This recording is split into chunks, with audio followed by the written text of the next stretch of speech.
Well, many people turned to religion to help them cope in the days after the 9/11 attacks, and some even chose new faiths, including Islam. That may be no surprise, since a quarter of the estimated 6 million Muslims in the United States are converts. Delia Gallagher looks at two people who chose that path. Muhammad.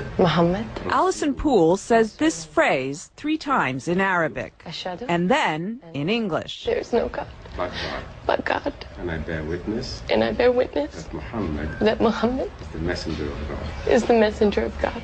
And her conversion ceremony is complete. She's now a Muslim. Moments later, she'll marry Sammy and become Allison El Gamal. But Allison, who was raised a Southern Baptist in North Carolina, says faith, not marriage, made her want to become a Muslim.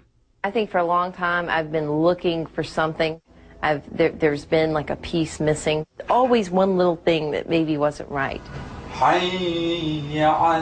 At a ceremony marking the Muslim holy month of Ramadan, she explained why Islam appeals to her.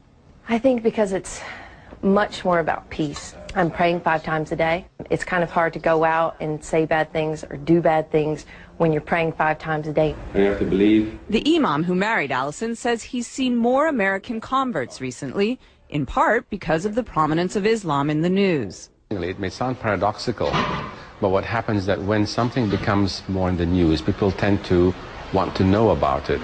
Allison says she was already on a spiritual quest when she began to hear a lot about Islam post 9/11.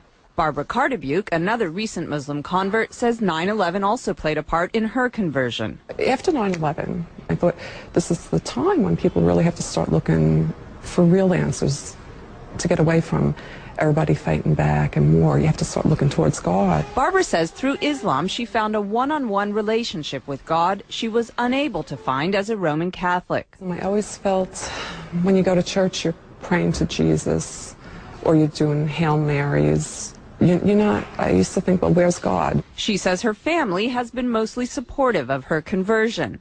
Allison says her family is completely behind her decision, but occasionally she's reminded that not everyone is. I was walking around down near the World Trade Center, and this woman walked by, and she said, "I want to just go bomb those Muslim bastards."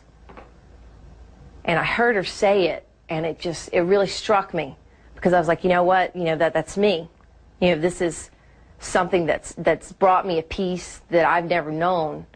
And it's still so misunderstood. It's a choice she's proud of and says she'll keep for life. Delia Gallagher, CNN.